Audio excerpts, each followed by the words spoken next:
Hello, dear students. Hope you all are fine. Today, we are going to start our next topic of the chapter product mix strategies. In the previous video, I have told you about the concept of product mix. Dimensions हम कर चुके थे. इसके अलावा हमने factors affecting the product mix and effects of organizational objective on its product mix ये topic कर लिए थे. नेक्स्ट हम आज टॉपिक स्टार्ट करने जा रहे हैं optimum product mix. Optimum product mix क्या होता है? Optimum product mix basically product mix होता है जहाँ पर जो प्रॉफिट होते हैं कंपनी के वो मैक्सिमम होते हैं, या हम ये कह सकते हैं कि इट इज़ द लेवल जहाँ पर कोई भी स्कोप नहीं है फर्दर प्रॉफिट इंक्रीज करने का. उस लेवल को हम बोलते हैं ऑप्टिमम प्रोडक्ट मिक्स लेवल. हर बिजनेस जो है इस ऑप्टिमम प्रोडक्ट मिक्स को अचीव करना चाहता है और मैक्सिमम प्रॉफिट्स अर्न करना चाहता है, और इस पर्पस के लिए जो है मार्केटर नेसेसरी चेंजेस करता है प्रोडक्ट मिक्स में ताकि वो प्रॉफिट्स को क्या कर सके, इंक्रीज कर सके. और इसके लिए वो क्या तो कुछ प्रोडक्ट लाइंस को इंट्रोड्यूस करता है या न्यू आइटम्स जो है प्रोडक्ट लाइन में इंट्रोड्यूस करेगा, या हम कह सकते हैं कुछ नॉन प्रोडक्ट्स जो नॉन प्रॉफिटेबल प्रोडक्ट्स हैं उनको ड्रॉप आउट कर देगा. तो इस तरीके से वो प्रोडक्ट मिक्स में चेंजेस करता है ताकि डिफरेंट अल्टरेशन या मॉडिफिकेशन करके वो यहाँ पर प्रॉफिट्स को इंक्रीज कर सके. So we can say that एक स्टेज अराइव होती है जब कोई एडजस्टमेंट नहीं हो सकती है प्रोडक्ट मिक्स में कंपनी की, जिससे प्रॉफिट्स को इंक्रीज किया जा सके. तो वो स्टेज कहलाती है ऑप्टिमम प्रोडक्ट मिक्स, या हम कह सकते हैं मैक्सिमम प्रॉफिट्स जहाँ जिस लेवल पर एक कंपनी ने अचीव कर लिए हैं वो लेवल कहलाता है, या वो स्टेज कहलाती है optimum product mix. Next topic आता है product line policies and strategies. Product line क्या होता है? Basically product line refers to the group of product items that are manufactured by the firm so that जो needs and wants हैं consumer की उनको different class of consumers की उनको satisfy किया जा सके. अब यहाँ पर जो है in order to achieve the long term objectives जो फर्म है वो डिफरेंट प्रोडक्ट आइटम्स को, या हम कह सकते हैं ओवरऑल प्रोडक्ट लाइंस को मॉडिफाई या इसमें डिफरेंट चेंजेस करती है ताकि जो लॉन्ग टर्म ऑब्जेक्टिव्स हैं एक ऑर्गेनाइजेशन के वो ईजिली अचीव हो सके. And moreover due to the changes in government policies, changes in economic political social environment of the country, ये ज़रूरी हो जाता है कि हम डिफरेंट चेंजेस करें अपने प्रोडक्ट मिक्स में ताकि जो नीड्स एंड वांट्स हैं कंज्यूमर्स की उनको टाइमली सेटिस्फाई किया जा सके. So we can say that there are certain alteration and modification done in the product mix with the help of certain product line policies and strategies. और वो product line and policy strategies 8 type की यहाँ पर describe की गई हुई हैं. तो चलिए इनको डिटेल में वन बाय वन स्टडी करते हैं. सबसे पहला आता है एक्सपेंशन ऑफ प्रोडक्ट मिक्स. ये सबसे इंपॉर्टेंट प्रोडक्ट लाइन स्ट्रैटेजी है जिसमें हम प्रोडक्ट मिक्स को एक्सपैंड करते हैं, इंक्रीज करते हैं. जब मैन्युफैक्चर जो है वो डिफरेंट टाइप ऑफ प्रोडक्ट्स को प्रोड्यूस करना स्टार्ट कर देता है, या तो वो ओल्ड प्रोडक्ट्स के जैसे ही होते हैं या ओल्ड प्रोडक्ट से डिफरेंट होते हैं, तो उस स्ट्रैटेजी को बोला जाता है एक्सपेंशन ऑफ प्रोडक्ट मिक्स. यानी यहाँ पर कुछ एक नए आइटम्स को लाया गया है या जो एक तरीके से ओल्ड आइटम के बिल्कुल क्लोजली सब्सटीट्यूट है, या हम कह सकते हैं क्लोजली रिलेटेड है उन आइटम्स के साथ, या फिर हम कह सकते हैं कि बिल्कुल ही डिस्टिंक्ट, बिल्कुल ही अलग जो आइटम्स हैं उनको प्रोड्यूस किया जाएगा. इस स्ट्रैटेजी को बोला जाता है expansion of product mix strategy. अब expansion of product mix further 2 types में डिवाइड की गई है. सबसे पहला आता है increase in number of product lines और दूसरा आता है expansion of existing product line.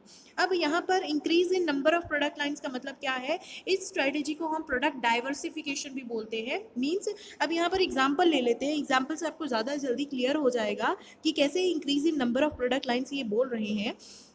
अब एक फर्म है, फिलिप्स का एग्जांपल ले लो, वो टीवी, ट्रांजिस्टर्स, 2-in-1 स्टीरियोज ये प्रोड्यूस करती है और साथ ही साथ वो प्रोड्यूस करने जा रही है सीडी प्लेयर्स. तो यानी हमारे जो ओल्ड प्रोडक्ट्स हैं उनसे रिलेटेड ही प्रोडक्ट वो आइटम यहाँ पर बना रही है, जिससे वो जो अपनी प्रोडक्ट लाइन है उसको इंक्रीज करेगी. क्लियर?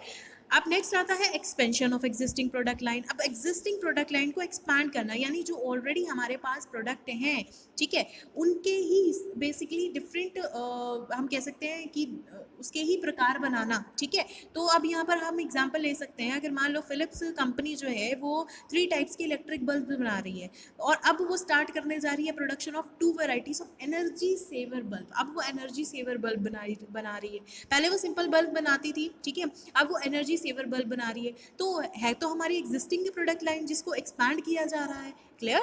यहाँ पर हम यही कह सकते हैं कि न्यू प्रोडक्ट को इंट्रोड्यूस किया जा रहा है, यहाँ पर एग्जिस्टिंग प्रोडक्ट को ही एक्सपैंड किया जा रहा है। ठीक है, तो एक्सपेंशन ऑफ प्रोडक्ट मिक्स आपको क्लियर हो गया। इसमें दो स्ट्रैटेजीज यूज होती हैं, या तो new number of product lines को बढ़ा दिया जाए या फिर एग्जिस्टिंग प्रोडक्ट लाइन को एक्सपैंड कर दिया जाए, तो दोनों में डिफरेंस है। नेक्स्ट टाइप ऑफ स्ट्रैटेजी आती है कॉन्ट्रैक्शन ऑफ प्रोडक्ट मिक्स। इस स्ट्रैटेजी में जो नंबर ऑफ प्रोडक्ट लाइंस हैं, या हम कह सकते हैं जो प्रोडक्ट की डेप्थ लाइन है, प्रोडक्ट लाइन की डेप्थ है, उसको रिड्यूस किया जाता है। इस स्ट्रैटेजी को सिंप्लीफिकेशन स्ट्रैटेजी भी बोलते हैं, जिसमें जो नंबर ऑफ प्रोडक्ट आइटम्स हैं उनको रिड्यूस किया जाता है। अब इसके दो कारण हो सकते हैं, या तो कुछ मार्केटिंग प्रॉब्लम्स की वजह से जो मैन्युफैक्चरर है वो कुछ सर्टेन आइटम्स को विड्रॉ कर लेता है मार्केट से, या दूसरा कारण हो सकता है कि वो प्रोडक्ट जो हैं वो अनप्रॉफिटेबल प्रोडक्ट हो, यानी उनकी सेल नहीं हो रही हो, तो इसकी वजह से उनको जो है ड्रॉप कर दिया जाए या एक तरीके से रिड्यूस कर दिया जाए। क्लियर? अब कॉन्ट्रैक्शन जो है प्रोडक्ट मिक्स में वो दो तरीकों से हो सकती है। सबसे पहला तरीका है decrease in number of product lines, यानी discontinuation of existing product line का मतलब होता है कि एक तरीके से हमारी जो एग्जिस्टिंग प्रोडक्ट लाइन थी उसको डिसकंटिन्यू कर दिया जाए, उसकी प्रोडक्शन बिल्कुल ही बंद कर दी जाए, तो इससे जो हमारी नंबर ऑफ प्रोडक्ट लाइन है वो डिक्रीज हो जाएगी। फॉर एग्जाम्पल, जो due to the change of technology and change in consumer behaviour, जो electric radio sets and pagers हैं वो आउटडेटेड प्रोडक्ट्स बन गए हैं। ठीक है, अब वो यूज़ नहीं होते हैं, अब कुछ और यूज़ होता है उनकी जगह। तो due to the change in technology ये जो इलेक्ट्रिक रेडियो सेट्स होते हैं और पेजर्स होते हैं ये आउटडेटेड हो गए हैं, तो इसलिए इनकी प्रोडक्शन को मैन्युफैक्चर क्या कर देगा, बंद कर देगा।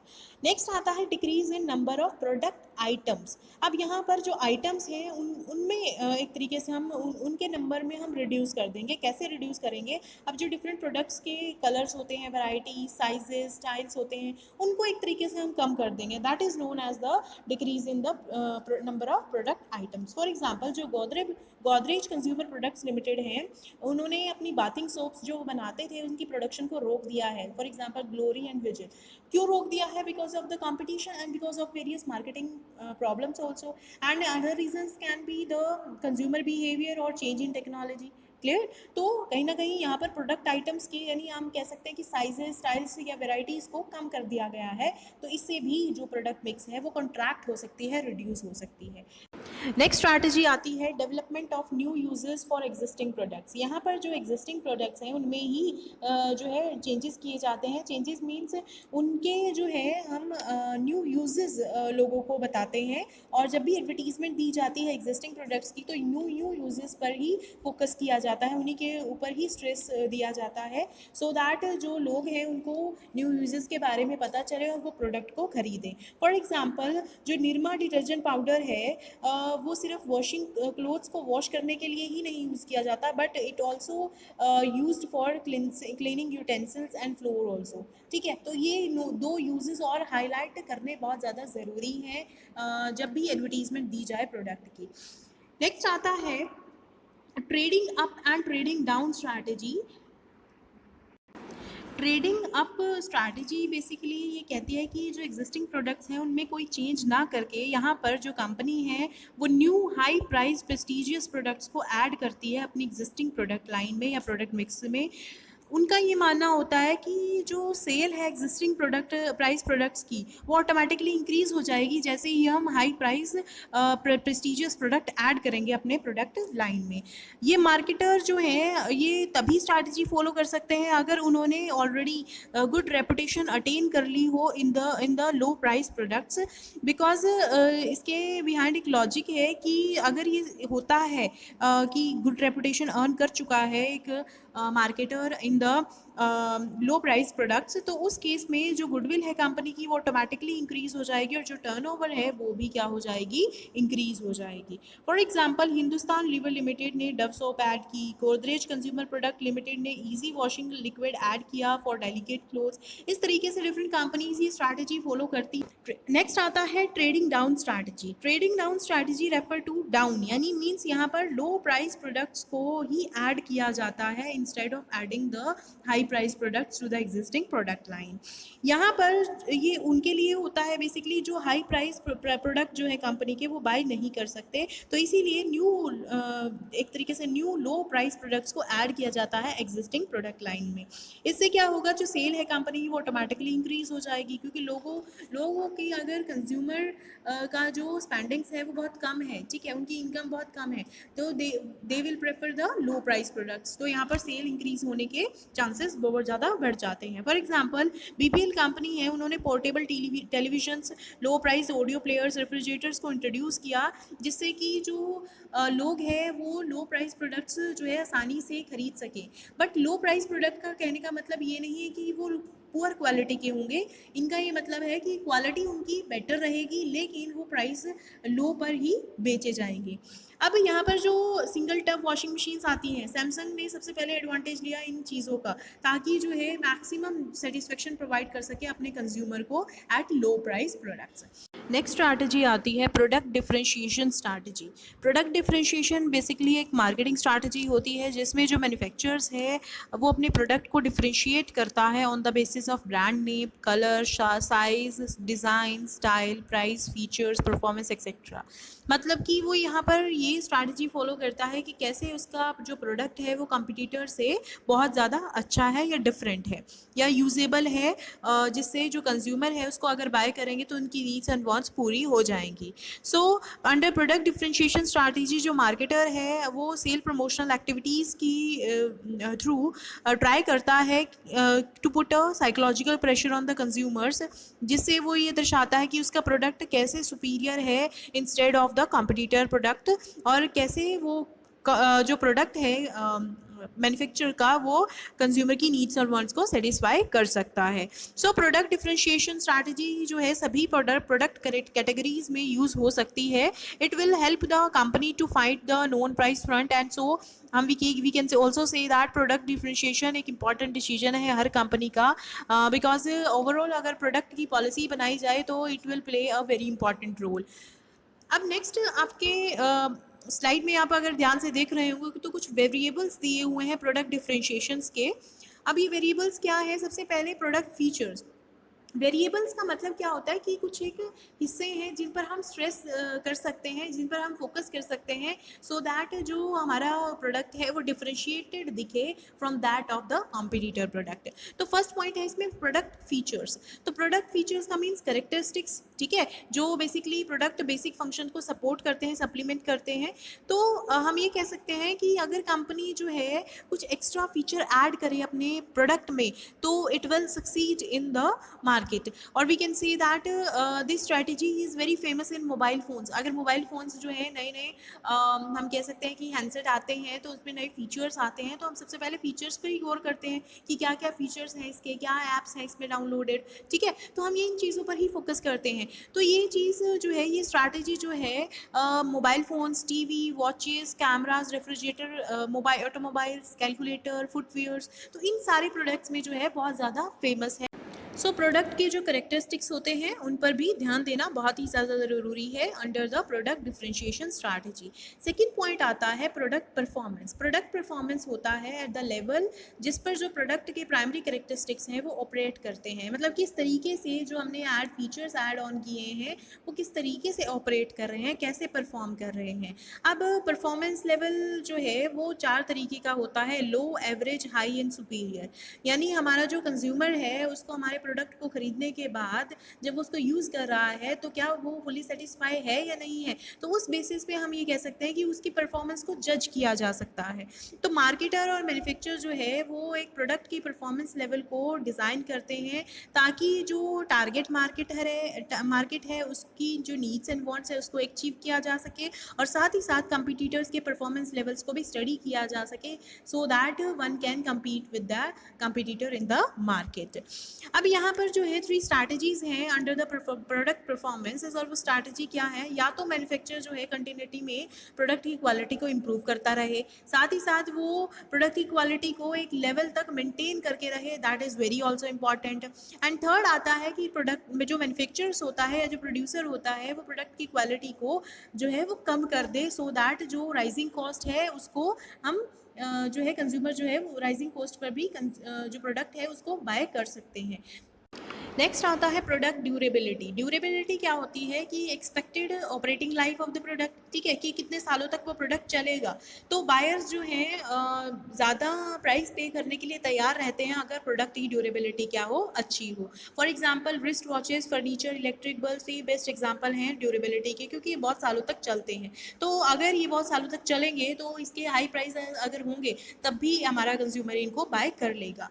फोर्थ पॉइंट आता है रियलाबिलिटी। रियलाबिलिटी का क्या मतलब होता है कि जो प्रोडक्ट है it will not malfunction और fail with the specified time period. कि अगर मान लो आपने 2 सालों के लिए कोई आइटम खरीदा है तो वो 2 सालों के लिए जो है वो रिलायबल हो, ठीक है, आप उसको यूज़ करें, आप आराम से उसको यूज़ करें। तो हम कह सकते हैं कि रिलायबल फंक्शन बहुत इंपॉर्टेंट है इन द प्रोडक्ट। कि अगर मान लो अगर उसमें रिपेयर की ज़रूरत होती है बार बार और हम ये कह सकते हैं कि प्रोडक्ट ब्रेक डाउन्स, तो एक तरीके से हमें डिफरेंट खर्चा करना पड़ता है, हाई कॉस्ट बेयर करनी पड़ती है उसके बार बार रिपेयर करने के लिए। तो इसीलिए कहा जाता है कि जो प्रोडक्ट है वो रिलायबल होना चाहिए। फॉर एग्जांपल इंडिया की अगर हम बात करें, टाटा, गोदरेज, मारुति, कैंट, ये सारे ऐसी कुछ कंपनीज़ हैं जो प्रोडक्ट डिफ्रेंशिएशन पर बहुत ज़्यादा फोकस करती है, specially on the reliability factor. Next आता है रिपेयरेबिलिटी। रिपेयरेबिलिटी का मतलब क्या है कि जो प्रोडक्ट है अगर वो ख़राब हो गया है तो उसकी रिपेयरेबिलिटी हो सकती है या नहीं हो सकती है, या तो खुद की जाए जिससे जो कॉस्ट है वो बहुत कम हो। अब आजकल कुछ ऐसे पार्ट्स मिलते हैं जिसको आप घर पर ही चेंज कर सकते हो, ठीक है। कुछ भी इलेक्ट्रॉनिक आइटम्स के अगर हम कहें, कुछ भी अगर फ़ोन वगैरह के भी आप कुछ कहें, तो कुछ ऐसे आइटम्स हैं हमें सिर्फ मार्केट से लेकर आना होता है, खुद ही हम उसको एडजस्ट कर लेते हैं, खुद ही हम उसको रिमूव करके जो है एक तरीके से सेट कर देते हैं। साथ ही साथ कुछ हार्डवेयर और सॉफ्टवेयर कंपनीज भी आजकल toll free technical support provide करती हैं कंज्यूमर को। इन केस अगर उनको कोई प्रॉब्लम है, कोई दिक्कत आ रही है, तो वो उनको गाइड भी करती हैं। Automobile industries like Bajaj, hero, Tata, Maruti ये बेस्ट एग्जांपल हैं जो बेसिकली हर जगह जो है हर कंज्यूमर को रिपेयर फैसिलिटीज़ जो है वो प्रोवाइड कराते ही हैं। नेक्स्ट आता है style. Style means the how the product looks, ठीक है। तो कैसा आपका प्रोडक्ट दिखता है वो बहुत ही ज़्यादा मायने रखता है किसी भी कंपनी के लिए। लुक्स बहुत ज़्यादा मायने रखते हैं, क्योंकि जो हमारा कंज्यूमर है कई बार वो लुक्स, प्रोडक्ट की लुक्स को देखकर ही जो है प्रोडक्ट को खरीद लेते हैं। तो मैन्युफैक्चरर जो हैं वो एक तरीके से प्रोडक्ट डिफ्रेंशिएट करते हैं on the basis of product style, मतलब इस स्ट्रैटेजी का यूज़ करते हैं। अब यहाँ पर जो कंपनीज़ हैं वो जो जिनकी एक्सटेंडिंग रेपुटेशन है, ठीक है, तो वो स्टाइलिंग पे फोकस करती है। स्टाइलिंग जो है बहुत ही इंपॉर्टेंट है और it is very famous in the two wheelers, cars, watches, bathroom fittings, furniture. इन चीज़ों में स्टाइल बहुत ज़्यादा मायने रखता है। जब भी आप बाथरूम के लिए या अपने घर के लिए कुछ टाइल्स वगैरह भी खरीदने जाते हो तो लुक्स मैटर्स, ठीक है। तो हम कह सकते हैं कि जो डिज़ाइन है प्रोडक्ट का इट ऑलवेज मैटर्स। नेक्स्ट आता है design. Design is the totality of the features जो एक प्रोडक्ट के लुक्स को और उसके फंक्शंस को अफेक्ट करेंगे in terms of customer requirement. Product design एक इम्पॉर्टेंट हम कह सकते हैं कि एलिमेंट है, वेरिएबल है, जिससे जो प्रोडक्ट है एक कंपनी का दूसरी कंपनी से डिफ्रेंशिएट हो सकता है।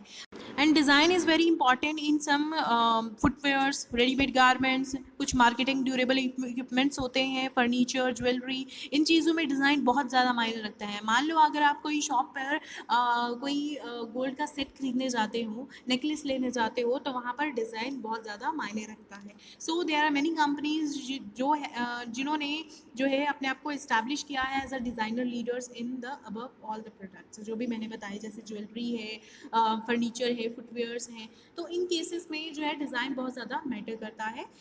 अब इस हाईली कॉम्पिटिटिव मार्केट सिचुएशन में बहुत ज़रूरी हो जाता है हर फर्म के लिए कि वो डिफ्रेंशिएटेड प्रोडक्ट्स जो है वो मैन्युफैक्चर करे, so that it can compare the product with the that of competitors, जिससे जो कंज्यूमर है उनको भी एनालाइज हो सके कि कौन सा प्रोडक्ट जो है वो बेटर है, क्या यूजेस हैं, क्या फीचर्स हैं उन सर्टेन प्रोडक्ट्स के, और वो डिफ्रेंशिएट करके दोनों में जो है बेस्ट वन बाई कर सके। Is it clear? So that's about the product differentiation strategy. Next आता है प्रोडक्ट डाइवर्सिफिकेशन स्ट्रैटेजी। अब प्रोडक्ट डाइवर्सिफिकेशन स्ट्रैटेजी में क्या होता है, जो कंपनी है it does not concentrate upon a single product, यानी वो वो डिसाइड करती है कि वो नंबर ऑफ नंबर जो है डिफरेंट प्रोडक्ट्स का वो बढ़ा देगी। मतलब डिफरेंट कंज्यूमर्स के डिफरेंट टेस्ट और नीड्स होती है, तो डिफरेंट टेस्ट होंगी तो यानी डिफरेंट प्रोडक्ट्स बनेंगे। ठीक है, तो इस स्ट्रैटेजी को हम बोलते हैं प्रोडक्ट डाइवर्सिफिकेशन स्ट्रैटेजी, जिसमें नंबर ऑफ प्रोडक्ट्स जो हैं वो बनते हैं सो दैट जो नीड्स एंड वांट्स हैं या टेस्ट है कंज्यूमर का उनको या उनकी जो डिमांड है उनको हम मीट कर सकें। ठीक है, जो सेल है वो कंपनी की ऑटोमेटिकली इंक्रीज हो जाएगी अगर प्रोडक्ट डिफरेंट डाइवर्सिफिकेशन स्ट्रैटेजी है जो है वो यूज़ की जाएगी by the marketer. So these are the 8 type of product mix strategies. So marketer जो है वो कोई भी प्रोडक्ट लाइन स्ट्रैटेजी जो है वो चूज़ कर सकता है, but keeping in view the nature of the product as well as the market conditions जो प्रिवेल हो रही हैं आजकल मार्केट में, उन सबको ध्यान करके ही वो बेस्ट स्ट्रैटेजी जो है वो यूज़ करे। So that's all about the product line strategies. See you in the next upload. Bye bye. Thank you so much.